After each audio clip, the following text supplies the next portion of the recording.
in terms of finance, that's really where I started after the MBA. And really it was on the consumer side, credit cards, consumer finance, things like that. Who is this lady and what is she doing on MTNMeister? That might be what some of you are thinking, but stay patient. There's a lot we can learn here. Look, you can't ignore everything you've learned as you try new things. These are your kind of banked, if you will, bag of tricks. This is your experience, your knowledge, everything that you've accomplished in your life up till then. All of those experiences. And it seems like it's worked out pretty well for her.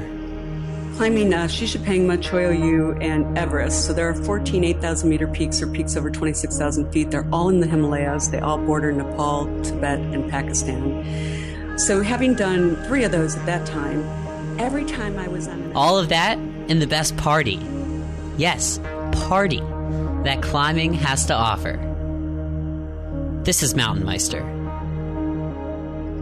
Who are the MTNMeisters? Committing to the goal and galvanizing you and your team behind that one single focus. Being at peace with that fear and being okay with it. You gain a real appreciation for your life and for what you have. Learn about their extreme lives on rock, snow, and ice with your host, Ben Shank. Hello, everyone. Welcome to another episode of MTNMeister. I am Ben Shank, your host, and today we welcome to MTNMeister Vanessa O'Brien. Vanessa, welcome and congratulations. Oh, thank you, Ben. It's a pleasure to be here. And it's quite an honor to be named a MTNMeister. You're in some pretty good company. You deserve to be there. Vanessa is the fastest woman to climb all 7 summits, which Vanessa did in 10 months, and then she quickly ran over to the North Pole after that to complete the Explorers Grand Slam, which is the 7 summits plus the North Pole and South Pole. Vanessa, you did that in 11 months. Wow. Yep, that's right.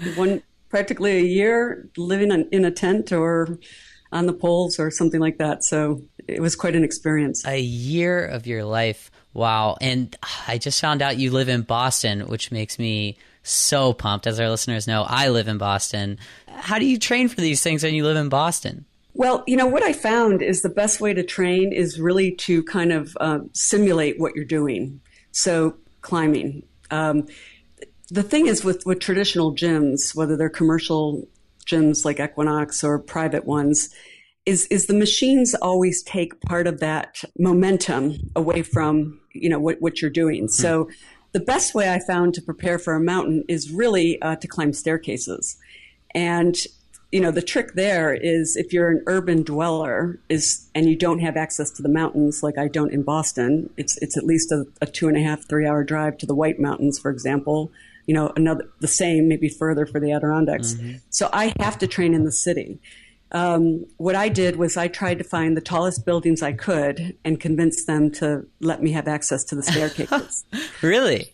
Yeah. And, I was immediately turned down by John Hancock. I was just going to ask about Hancock, yeah.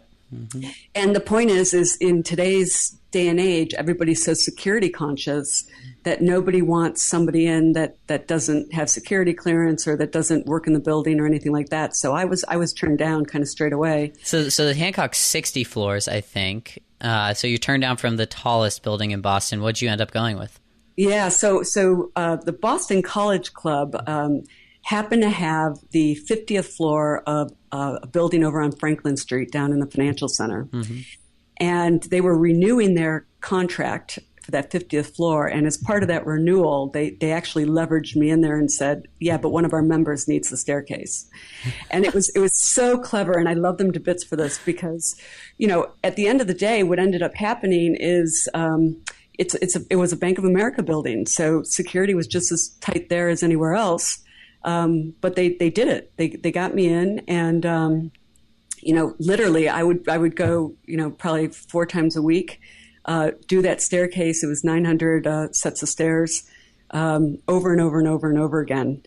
And even the security team, called themselves Base Camp, which was adorable. And they'd give me like this walkie-talkie and say, okay, just let us know how you're doing. And if I took a couple of hours, they'd start to get worried about me. Where was I? Because there's there's no cameras in staircases. And in addition, they don't heat or cool the staircase because it's a, kind of a waste of money. So depending on the season, I almost have to be dressed for the staircase as I would be dressed to go outside. You didn't hook them up with one of those really high-tech walkie-talkies where they can spot you and find your GPS just to make sure you're okay? No, in fact, the manager came down one time and said, look, we need to know she's okay. Like, who's going to go find her? And they're like, well, I'm not going to go find her. There's 900 900 flights. I don't know where, because that's like physical effort. And they were like totally not up for that. But it was good fun. And, even this last mountain that I did, going back to the Himalayas for Manaslu, I ended up in another building on Franklin Street with the University of Mass Club. So it was the university clubs that really were my friends here to get access to those staircases. That's excellent. So quickly, just a little bit more on your background. You spent a lot of time in finance, and I actually graduated with a degree in finance, Vanessa. And I realized that if I wouldn't have left my job in finance and you wouldn't have left your career in finance to pursue this exploration, you at one point may have been my boss. Well, I hope I would have been a good boss. I hope so, too. Now I'm hosting a wonderful conversation with you.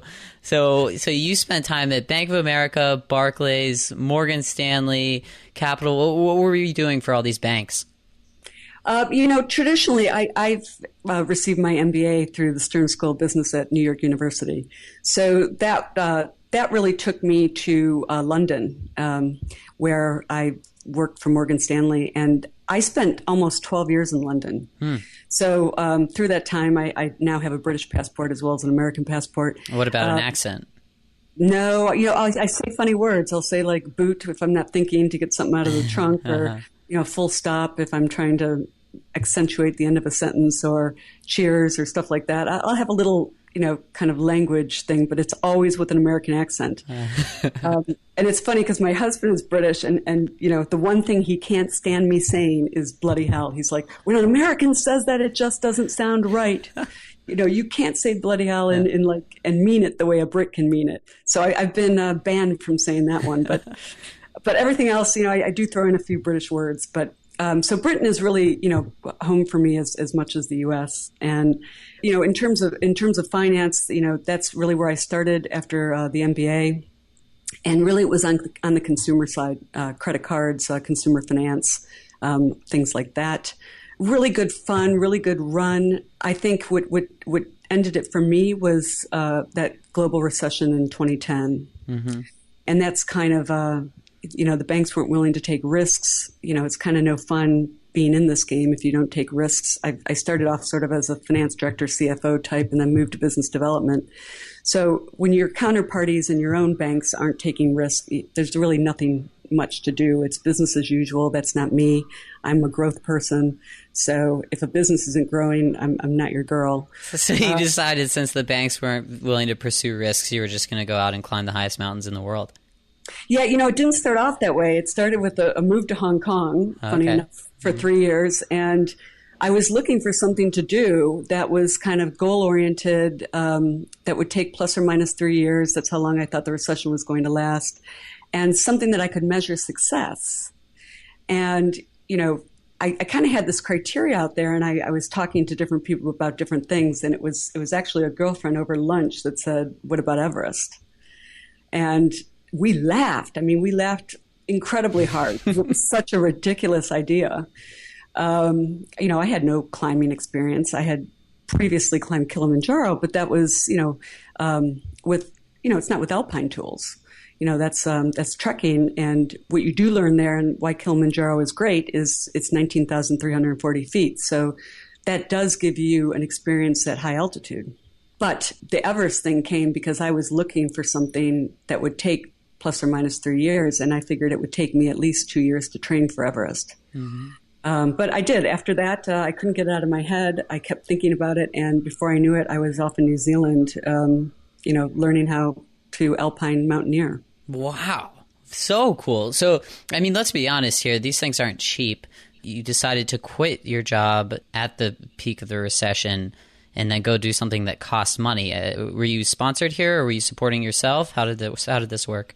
No, I let me take that in two parts. One is the move to Hong Kong, interestingly enough, Britain had raised tax rates to about 55%. Wow. So it was becoming a little bit more socialist, and a lot of people on the dole and stuff like that, on assistance. So part of the move to Hong Kong is where they tax income at 15%. So that was 85%, really coming into the house paycheck. So my husband and I could both work and give 55% to the UK government, or we could go to Hong Kong, get 85% off one salary. Yeah. So really it was a financial savings that allowed me not to work in the first place. And then when I wanted to do something different, it had to not be financial, because if it was financial, I was competing with my former self, where I left off, where I was going, career track, all of that. So it really had to be something different. Which is why the Everest thing was so just completely out of the ordinary, but fit every one of those criteria I was looking for. And Everest was happening now. Sure, it had happened then in 53 when Hillary and Tenzing, climbed to the top, and it happened in 63 with the American team. But it was also happening now. The commercial expeditions were happening, in our lifetime. So now in terms of, since Everest initially was my only goal, it was about, okay, fine, this is going to cost, $75,000 plus or minus. I had banked probably enough in terms of savings and from bonuses and things where I knew I could write that check. And in terms of sponsorship, I never thought about it in the first mountain, because I knew I didn't have enough mountaineering experience and people weren't going to see me as a credible athlete. Later, after doing, say, the 7 summits and as I was approaching my last trip for the poles, I actually did look for a sponsor, but I never had a lot of time. Sponsors need time, like 6 months, or more. And, I just went to people that I had relationships with or knew, and there just wasn't enough time to get it to work internally. Yeah. Like hearing you say this, and you mentioned that the sponsors were maybe worried that you weren't experienced enough. And we always hear from the mountaineering community that there are people out there, and, we read books like Into Thin Air, that there may be people who aren't experienced enough to be out there and hold their own, but they have the money to do so. But you obviously proved that this was not the case with you after completing all of this. But at the same time, you weren't this lifetime climber. You were pretty fresh to the sport. Were you ever nervous that you weren't going to be experienced enough, or people were going to perceive you that way? Oh, definitely. They perceive me that way. I think that definitely the more experience you have, the more you know. It's as simple as that. And the experience can't be read. It can't be researched. It really has to be experienced. So just a short snippet on that, when I first got the mountaineering experience, I thought, okay, where should I apply these newfound skills? And I thought, well, the goal is Everest. Why don't I go to Everest? Not to the summit. I wasn't that completely mad. But I thought, okay, they sell these trips to Everest, camp, summit, camp 2, or base camp. And I thought, well, the summit I'm not qualified for. Base camp, I'm probably overqualified for, because I've been at 19,000 feet. Base camp, 17,500. So I had been higher in just trekking boots. Yeah. So camp 2 sounded good. And my rationale was sound, except I missed something called the Khumbu Icefall, which happens right out of base camp. So when I went to Everest to camp 2 in 2010, I had absolutely failed to meet my goal. And that was a huge learning experience for me, because I realized that everything I was researching, all the DVDs, all the history, all the geography, all of this stuff was irrelevant. I needed to know about my body. I needed to know about acclimatization. I needed to understand the higher you climb, the lower the atmospheric pressure, what that does with this, thin air, which is, simply the lower atmospheric pressure, which is causing those oxygen molecules to disperse higher up. So when you take a breath in, you get less of them. The actual percentage of oxygen, by the way, doesn't change whether you're at sea level or at the top of Everest. Oh, wow. We might need to touch on that a little bit, because I didn't know that. Yeah, so a lot of people think, into thin air, so there's less oxygen. No, oxygen is the same, it's the same composition, like nitrogen, oxygen, CO2, whatever. Yeah, that doesn't change no matter where you are. What changes is the atmospheric pressure that's decreasing the higher you climb. And what that's doing, the best way to visualize that is the higher you go, these oxygen molecules are getting spread out further and further apart. instead of being close together. So when you take that breath, you're getting less of those oxygen molecules. Mm-hmm. Yep. That's the best way, I think, to simplify it. But I needed to understand the science, the chemistry, all of that, because my first trip in 2010, I had pulmonary edema. Mm-hmm. I had water in the lungs. I was coughing up the frothy, kind of blood. It was more than the Kumbu cough for sure. Plus, I had been in an avalanche in the ice ball, which caused shock and hypoxia. So fingernails, lips were blue, all that stuff. So that was a great lesson for me, because I went back and I learned what I needed to do. And I consulted with real experts like Dr. Peter Hackett, who's over in Colorado at the Institute for High Altitude Medicine, who's probably one of our renowned experts in high altitude. Taking a look at my composition, my blood count, all of that. And then also just really trying to understand the science of it and training differently, because, the one thing a high altitude climb demands of you is when air is a limited resource, your brain and your lungs must have it. That means muscle competes with it. So if you're going at high altitude, carrying around these, 60-pound packs and training like that is the wrong answer. Muscle is going to compete with that limited resource of oxygen. You need just enough strength to carry your minimum amount of weight, which is probably an oxygen bottle, a mask, some water, and that's it. So you're talking about, 20 pounds, something like this, 25 pounds. Those big packs work for expeditions that involve pulling sleds. You do that in Denali. You do that on both poles. You do it on Vincent. Then you want the endurance. You want endurance. You want to be strong. You want to have, nice, strong body, strong core, strong legs, all of that stuff. But high altitude is a different animal. So eventually you figure it out after the failure up to Camp 2. On your second attempt, is that when you were able to summit Everest? Yeah, so what I did was I went back to Choyu and said, I need to go to this high altitude. Mm-hmm. And in fact, in 2011, with IMG, we ended up doing Shishapangma and Choyu back-to-back with summits 8 days apart. Well, that will give you some good high-altitude experience. You know what? And that's why when I went to Everest in 2012, I was ready. I knew all about it. I was, kind of my subject matter expert. And funny enough, of my Everest team, the summit team in 2012, by that time, this was my third 8,000 meter peak. And nobody had been higher than Denali, which is 20,237 feet. And, there's a whole nother 10,000 feet, right? You're almost shy of 30,000 for Everest. Mm-hmm.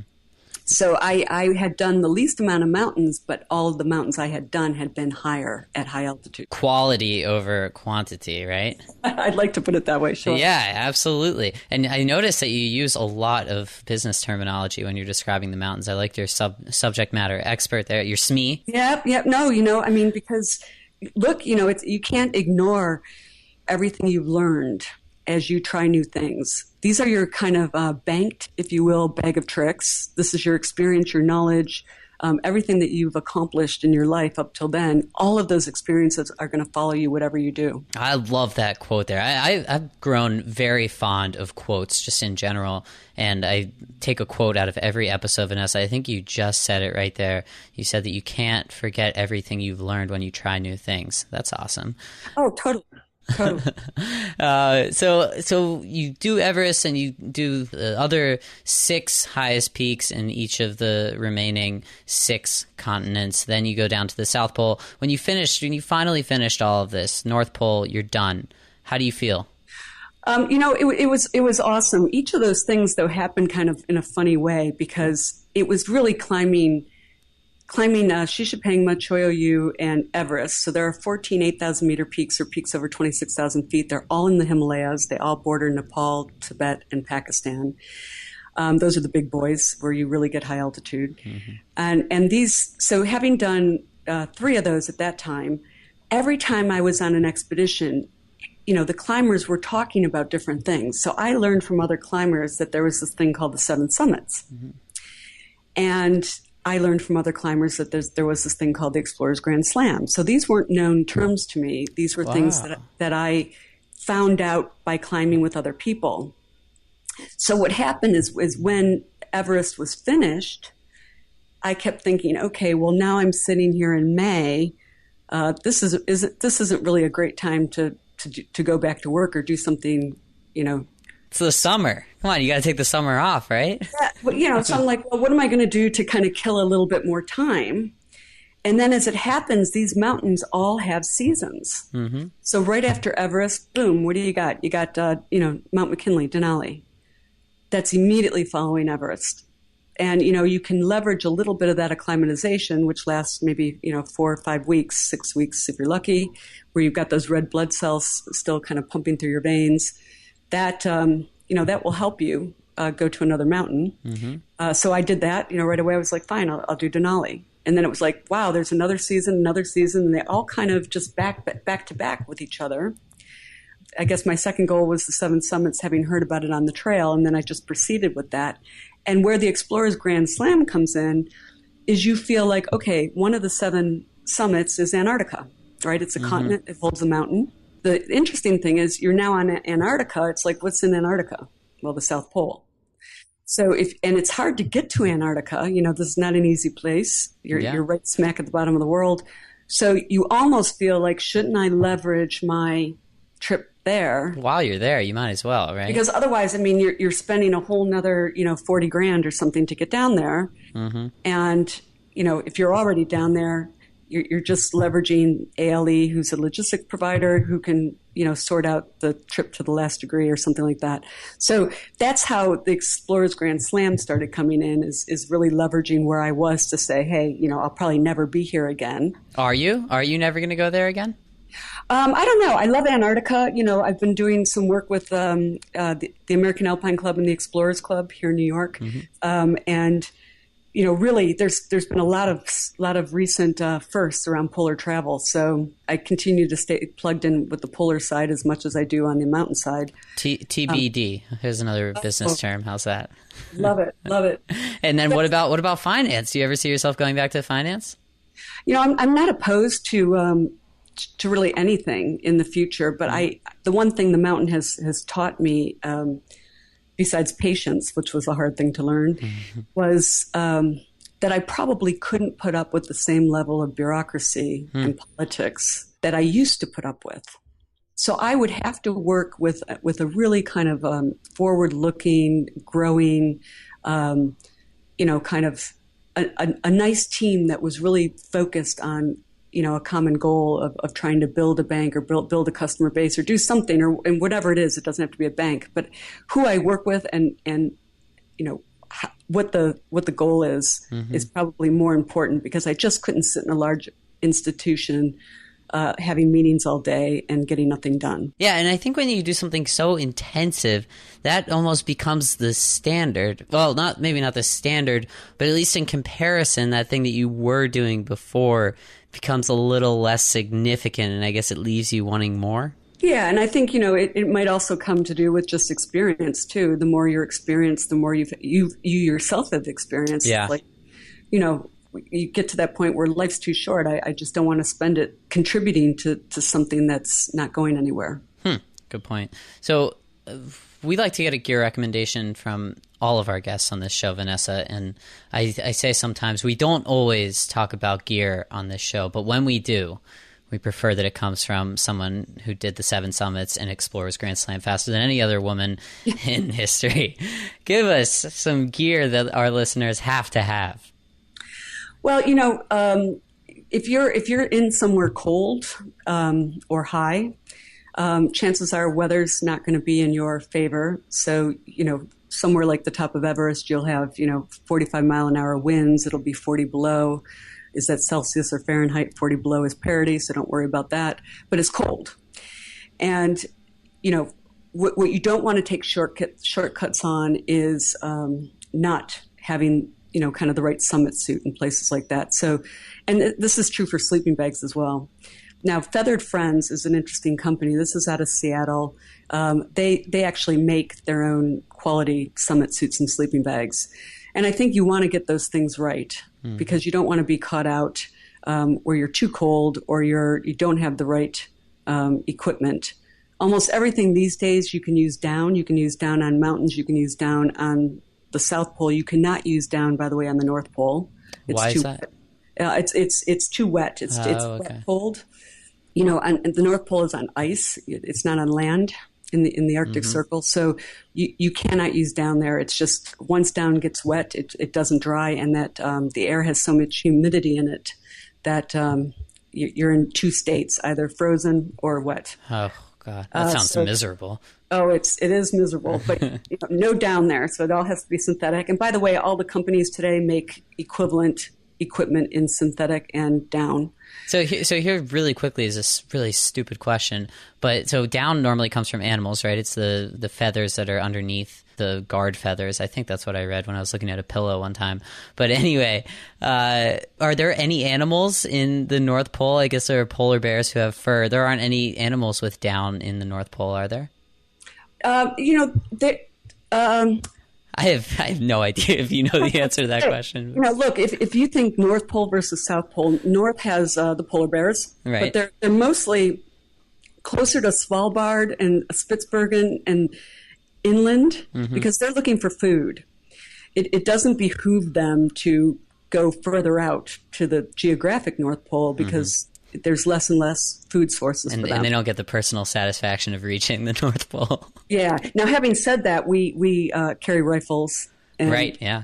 We're not, and flares, sorry, we don't want to shoot them.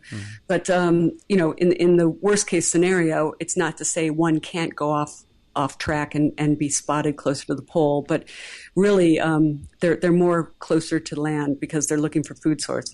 Now in the South Pole you have those emperor penguins, which are adorable. That's the one from that film, March of the Penguins. March of the Penguins. Morgan Freeman, yeah. And so they're there in the South Pole, but really they're only I think they're closer to the Weddell Sea, so they're not really near Vincent, and they're not in the South Pole either. So I never saw a penguin. Bummer. But the emperor penguins, that's the only place you can find them. Yes, I've heard that. Well, anyway, so feathered friends, back to the feathered friends. Yeah, I think it's good quality. And what I liked about them is, they took kind of my measurements off me. They made sure, I kept trying to say, no, I need, a large or a medium. And they were like, nope, we do this every day. That's too big. They put me in a smaller size. It was perfect. So they really know their size, their sizing, their measurements, the quality of the product. And I think the other thing is in your sleeping bags, you have to remember when it's cold, you need a little extra room down at the bottom to put all your electronics, anything that might freeze, that's liquid, water bottles, any sort of lotions, potions, stuff like that. That all has to go at the bottom of the sleeping bag. So you always want to get a sleeping bag that's a little bit longer than you, so you have a nice little cozy place for all your electronics and liquids. I love it. The feathered friends. My roommate and I decided last winter, Vanessa, that we just needed to get those Everest suits for our commute to work each morning. You should see the people around Boston, as I'm sure you know, look absolutely miserable in the morning because, you walk out of your apartment and it's freezing cold. It's windier. Boston, I've heard, is windier than Chicago. There's a fun fact. But you slap on one of those Everest suits and I'm sure you'll be toasty on the way to work. And everybody in Boston will absolutely hate you. Well, they might think it's Halloween like 24 hours ago. Right. But it does get kind of cold in Boston sometimes. And if you get one of those Everest suits, I think you should be all set on your commute to work in the morning. Anyway, the feathered friends on Vanessa's Meister profile page on our website, MTNMeister.com. Thank you, Vanessa. To close, I want to talk about the greatest party in all of the outdoors industry. For our listeners, we had Phil Powers on episode number 57, and he talked about the American Alpine Club. He's the executive director, so he knows a thing or two about it. For the listeners, you can go check that out. Now, we did not, Vanessa, talk with Phil about the American Alpine Club benefit dinner, which, like I said, sounds like the best party in the land. Okay, absolutely. Listeners need to know about this because this is accessible, and it's happening the last Saturday in January 31st in New York City. So tri-state area people, come on down. It is, you can find information on the AmericanAlpineClub.org. Right at the bottom, there's a 2015 dinner information tab that you can go to book tickets. Do you know what they're serving for dinner yet? You know what? Oh, actually, I did get a list. That the traditional one that says, "Do you want salmon, beef, or a vegetarian?" But more importantly, is who's coming and who some of these keynotes are, because the primary keynote is Reinhold Messner, and your listeners will know him as both the first person who climbed Everest without oxygen, as well as the person who went out and did all 14 of those 8,000-meter peaks over 26,000 feet. So there's only about 35 people who've done that in the world.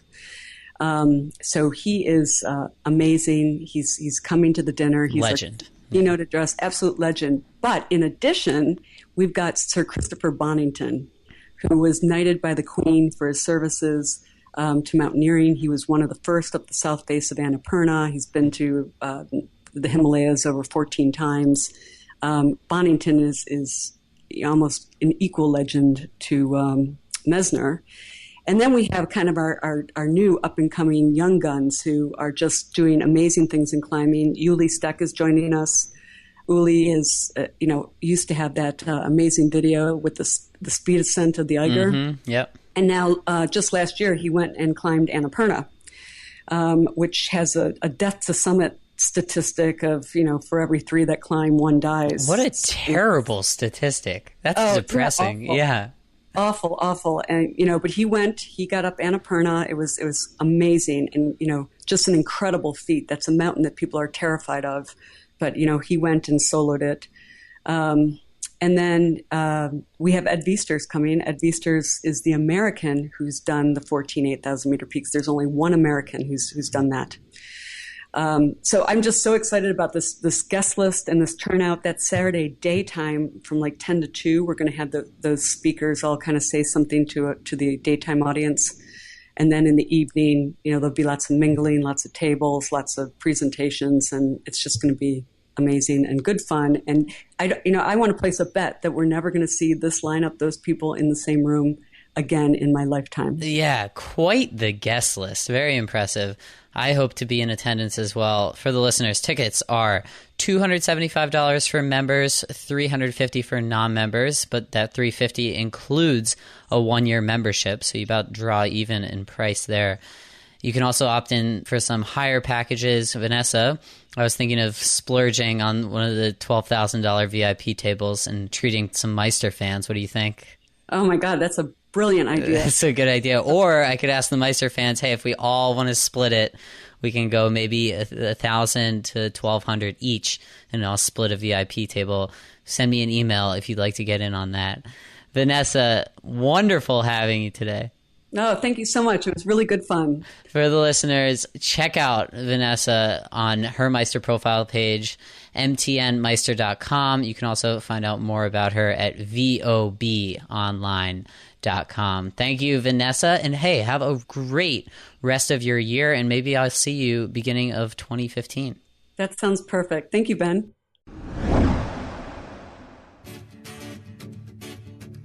There it is, everyone. The best party in climbing.